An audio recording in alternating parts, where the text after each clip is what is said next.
Everyone welcome to the channel take easy pharmacy. तो आज के लेक्चर में हम पढ़ने वाले हैं important MCQs of pharmacy law and ethics it's part 3। तो स्टार्ट करते हैं आज का lecture. The code of pharmaceutical ethics was formulated by. जो फार्मास्यूटिकल एथिक्स का जो कोड है वो कौन फॉर्मुलेट करता है? APCI, BCD, CSCO या फिर CNPPA या फिर WHO। So right answer is option number APCI।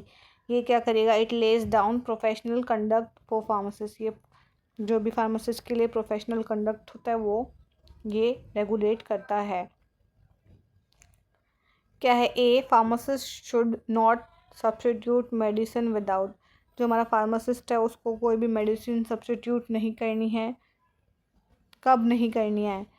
Patient consent, जब तक उसने पेशेंट का कंसेंट ना लिया हो, विदाउट डॉक्टर परमिशन, या फिर फार्मासिस्ट लाइसेंस जब तक ना हो, या फिर केमिस्ट एसोसिएशन अप्रूवल ना हो। So right answer option number B, doctor's permission. Doctor की परमिशन के बिना उसे कोई भी मेडिसिन को सब्स्टिट्यूट चेंज नहीं करना चाहिए। ठीक है, ये ethical code requires no unauthorise substitution, कि जो भी फार्मासिस्ट है वो किसी भी मेडिसिन को अपनी तरफ से नहीं चेंज कर सकता। ठीक है, नेक्स्ट है pharmacist oath is administered at the time of. जो फार्मासिस्ट ओथ है वो किस टाइम पे हम एडमिनिस्टर करते हैं, उसको शपथ कब लेते हैं? एडमिशन टू बी फार्मा, जब हमने बी फार्मा में एडमिशन ले लिया, या फिर हमने रजिस्ट्रेशन करा लिया एक फार्मासिस्ट का, या फिर फर्स्ट जॉब में, या फिर on licence renewal. So right answer registration as pharmacist, जब हमारा रजिस्ट्रेशन हो गया एज फार्मासिस्ट। ठीक है, नेक्स्ट है which principle is not a part of code of ethics. Honesty is dispensing, confidentiality of patient data, encouraging irrational drug use, या फिर D maintaining professional dignity. So right answer encouraging irrational drug use. मतलब इनमें से कौन सा ऐसा principal नहीं आता कोड ऑफ एथिक्स में? तो इसमें है कि हाँ, एनकरेज नहीं करता कोई भी code of ethics irrational drug का यूज़। ठीक है, ethical responsibility of pharmacist in relation to his profession include. तो क्या एथिकल रिस्पॉन्सिबिलिटीज़ होती है फार्मासिस्ट की in relation to his profession?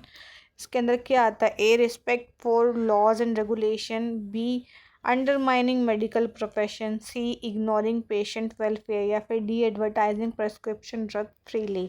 So right answer option number A, respect for law and regulations. ठीक है, नेक्स्ट है medical termination of pregnancy act के MCQs.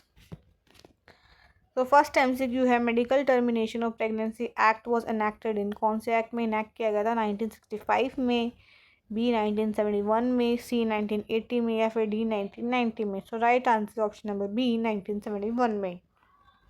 Next MCQ है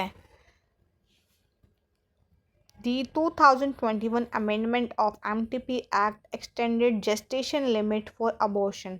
तो जो 2021 में अमेंडमेंट की गई थी MTP एक्ट में, उसके अंदर जेस्टेशन लिमिट को बढ़ाया गया है अबॉर्शन के लिए।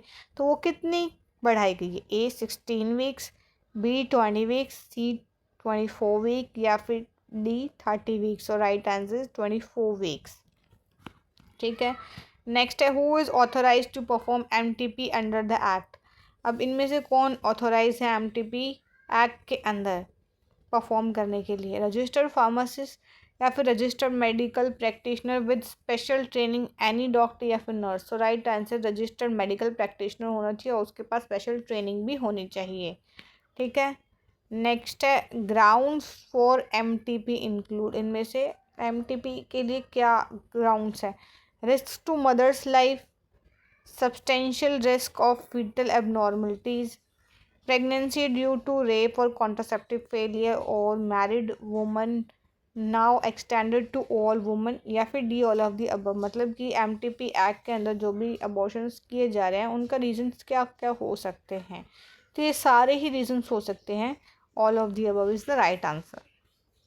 नेक्स्ट है consent required for MTP in case of minor below 18 years. एक कंसेंट फॉर्म रिक्वायर होता है अगर जो भी हमारी वुमन है वो बिलो 18 ईयर्स है, तो एक कंसेंट फॉर्म रिक्वायर होगा। तो क्या ओनली फॉर माइनर कंसेंट होगा, या फिर ओनली गार्जियन कंसेंट के लिए होगा, या फिर both minor and guardian consent के लिए होगा, फिर no consent needed?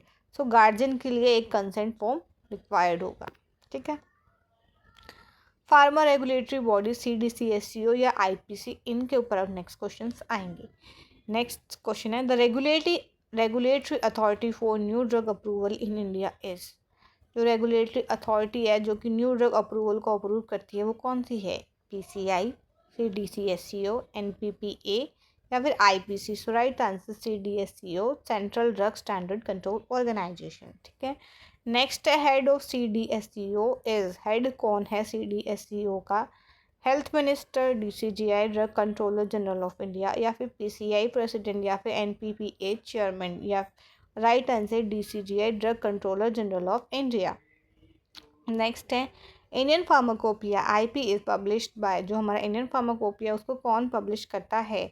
PCI pharmacy council of India, IPC Indian pharmacopoeia commission, CDCSCO central drug standard control organisation, या फिर DNPPA national pharmaceutical pricing authority. So right answer is B, IPC Indian pharmacopoeia commission. Next है main function of Indian pharmacopoeia commission is. Main function क्या है Indian pharmacopoeia commission का? A, set drug prices, drug prices को set करना। B, maintain drug standard and publish IP। C, conduct clinical trials, या फिर D, supervise animal experiment. तो क्या काम होता है इंडियन फार्माकोपिया का? वो मेंटेन करेगा ड्रग के स्टैंडर्ड को और पब्लिश करेगा इंडियन फार्माकोपिया को। ठीक है, ये काम होता है। नेक्स्ट है गुड रेगुलेटरी प्रैक्टिसेस के ऊपर MCQs। क्या गुड रेगुलेटरी प्रैक्टिस इंक्लूड? इसके अंदर क्या आता है? A, प्रॉपर डॉक्यूमेंटेशन होने चाहिए, टाइमली रिन्यूअल होना चाहिए, लाइसेंस का गवर्नेंस सिस्टम होना चाहिए, या फिर ऑल ऑफ दी अबव, सारे ही होने चाहिए। तो right answer is D, all of the above. ठीक है। नेक्स्ट है which licence is mandatory for drug manufacturing. इसमें से कौन सा लाइसेंस मैंडेटरी है अगर किसी को ड्रग मैन्युफैक्चरिंग करनी है? तो A, FSSAI, B, state drug licence manufacturing, C, NPPA licence, या फिर D, poison licence. Right answer state drug licence. ठीक है। FSSAI कौन सा लाइसेंस है? फूड के लिए। Drug import licence is issued by. जो ड्रग को इम्पोर्ट करने के लिए जो लाइसेंस वो कौन इशू करता है? A, DCGI, B, PCI, C, NPPA, या फिर D, IPC। So right answer option number A, DCGI drug controller general of India. Next है community pharmacy inspection are carried out by. जो कम्युनिटी फार्मेसी होती है उनका inspection कौन करता है? A, state drug inspector, B, PCI, C, NPPA, या फिर D, IPC। So right answer state drug inspector.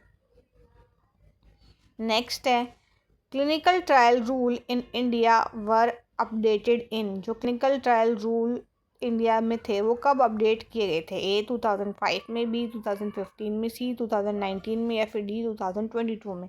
So right answer is 2019 में। ठीक है।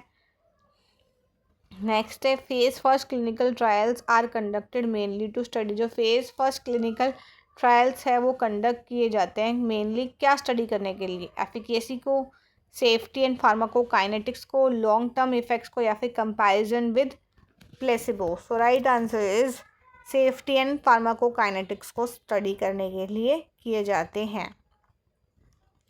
नेक्स्ट है ANDA stands for application for new drug approval, abbreviated new drug application, advance national drug application, या फिर D, alternative new drug approval. So right answer is abbreviated new drug application.